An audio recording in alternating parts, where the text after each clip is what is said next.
Marcus is 27, 2 years into his first real job.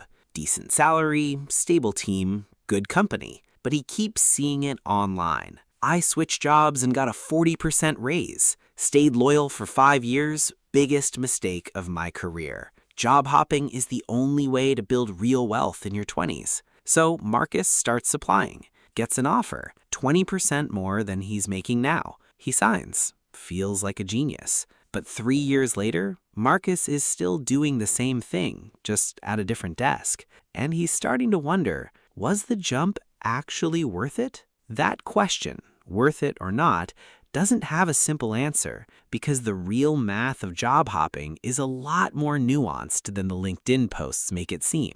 Hi, I'm Rishi, and today we're having an honest conversation about one of the most debated career decisions out there, job hopping versus staying put. Not the motivational version of this topic, the real version, with actual numbers, actual trade-offs, and an honest look at what the data says right now. Because the answer in 2025 is very different from what it was just 2 or 3 years ago. Let's get into it. To understand where we are now, you have to understand where we just came from. Between 2021 and 2022, over 50 million Americans quit their jobs. The labor market was on fire. Companies were desperate for talent, and job hoppers were winning big. Back in January 2023, people who switched jobs saw salary increases of 7.7%. People who stayed, only 5.5%. That gap, 2.2 percentage points, doesn't sound like much until you do the math over a career. And in those years, it was even wider. Stories of 30, 40, even 50% salary jumps from a single job switch were real, verified, documented everywhere on social media. Job hopping became the strategy. The advice was unanimous. Stay loyal and get left behind. Switch and get ahead. And for a moment in time, that was genuinely true. But markets change, and the data from 2025 tells a very different story. Here's where it gets real. According to the Federal Reserve Bank of Atlanta's wage growth tracker, as of early 2025, workers who stayed in their jobs saw salaries rise by 4.6%. Workers who switched, 4.8%. A difference of 0.2 percentage points. That's the smallest gap between job hoppers and job stayers in a decade. For the first time in years, staying put pays almost exactly as well as leaving, and in some industries, staying actually pays more. According to ADP data, workers in leisure, hospitality, and information technology actually saw higher wage growth by staying compared to those who switched. The quit rate, which tracks how many people voluntarily leave their jobs, dropped to its lowest point since 2020. Only 39.6 million Americans quit in 2024. Compare that to over 50 million in 2022. People aren't just talking about this differently, they're behaving differently. Because the incentive that made job hopping so powerful, it's shrunk dramatically. So what happened? The labor market cooled. Companies stopped competing aggressively for talent. Job openings dropped, hiring slowed, and the bargaining power that job seekers had in 2021 and 2022 largely gone.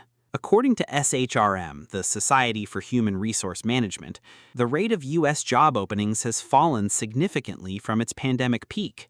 And when there are fewer jobs to hop to, you have less leverage to negotiate a big jump, which means the salary premium of switching is no longer guaranteed. You might still get a bump, but the days of 30 or 40% increases just for switching desks, for most people in most industries right now, that's not the reality. And if you're making career decisions based on advice from 2021, you might be playing a game that no longer has the same rules. Here's something that rarely makes it into the conversation. Job hopping has real costs, and most people don't calculate them. First, the benefits gap. When you switch companies, you often reset your vesting schedule. That 401k match your employer was building up, if you weren't fully vested when you left, you walked away from some or all of it. Many companies have vesting periods of 3 to 5 years, which means a 20% salary bump at a new company could be partially offset by unvested retirement benefits you left behind. Second, the learning curve tax. Every new job has a ramp-up period, 3 months, 6 months, sometimes a full year, where you're not at full productivity, not fully trusted with the biggest projects, not yet in the room where real decisions get made. During that window, you're earning your new salary but delivering less value, which means your raises, your bonuses, your promotions, all slower at the start. Third, the perception problem. According to a survey by Resume Genius, about 41% of hiring managers still view frequent job changes as a red flag, especially beyond a certain career stage. Jumping every year in your early 20s? Generally accepted now. Still hopping every 18 months in your mid-30s? Raises questions in interviews. Why can't they stay anywhere? Will they leave us in a year too? That perception, fair or not, can quietly close doors you don't even know are closing. Now, let's flip it, because staying isn't just the safe, boring option. Done strategically, loyalty has real financial upside that most people completely underestimate. Internal promotions.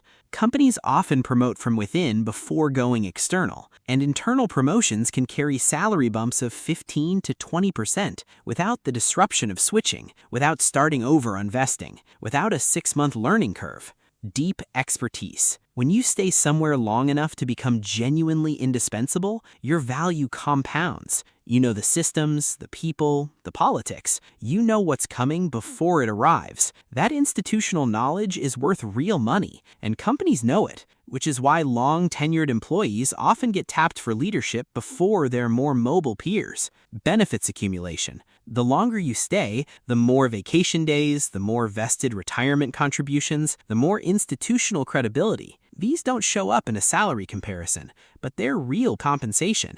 And job satisfaction. According to Gallup research, only about 30% of U.S. workers are extremely or very satisfied with their pay. But satisfaction at work goes beyond the paycheck. Team relationships, autonomy, mastery, meaningful work, these build with time, and they have a real impact on your mental health, your performance, and ironically, your earnings. Okay, let's be fair. Because there are still situations where switching is clearly the right move if your current salary is significantly below market rate. Not a little below, significantly. If you've asked for raises and hit a ceiling. If you've been passed over for promotion more than once without a clear reason. If your skills are growing faster than your company can reward. Or if your industry is one where movement is genuinely rewarded. Finance, tech at the right level, specialized consulting, where external offers still carry meaningful premium. In those cases, switching makes complete sense. The data still shows that over a longer career horizon, strategic job moves, not frequent random ones, but deliberate, calculated ones, can lift your lifetime earnings significantly. A Forbes survey found that job hoppers saw salary increases of 35% over 3 years, nearly double that of people who stayed put. But the key word there is strategic. Not every year,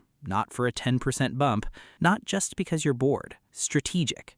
Now, the psychology behind the jump. Here's something worth sitting with for a moment. A lot of job hopping isn't actually about money. It's about something else. The excitement of something new. The feeling of progress. The escape from a frustrating manager or a stalled team. Psychologists call this push motivation. You're not being pulled toward the new job by genuine opportunity. You're being pushed away from the current one by discomfort. And when push motivation drives major financial decisions, the results are usually mixed. Because the new company has a different manager, but managers can be frustrating everywhere. The new role has different problems, but every role has problems. And 3 months in, the excitement fades, and you're left with a slightly higher salary and the same underlying restlessness.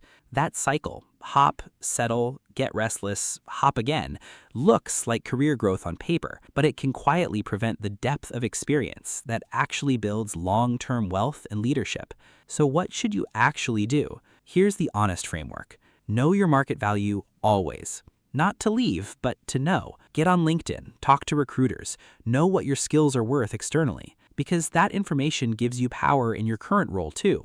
If you're significantly underpaid, address it. Ask for a raise with data, not emotion. If the answer is no with no timeline for change, then you have your answer. If you're fairly paid and growing, stay. Build depth. Let the vesting and the relationships compound. If you switch, switch strategically. Not for 10%, for 20% minimum, or a title jump, or a skill set you genuinely can't build where you are. And never switch just because someone online made it sound like the obvious move. Because their market, their industry, their timing, their skills, none of that is yours. The truth about job hopping versus staying put is that there was never one right answer. There was always only the right answer for your situation. The skill isn't picking a side. The skill is reading the moment you're actually in and making a decision based on your numbers, your goals, and your real options, not based on what got someone else a raise 2 years ago. Hope that gave you a clearer picture of where things actually stand.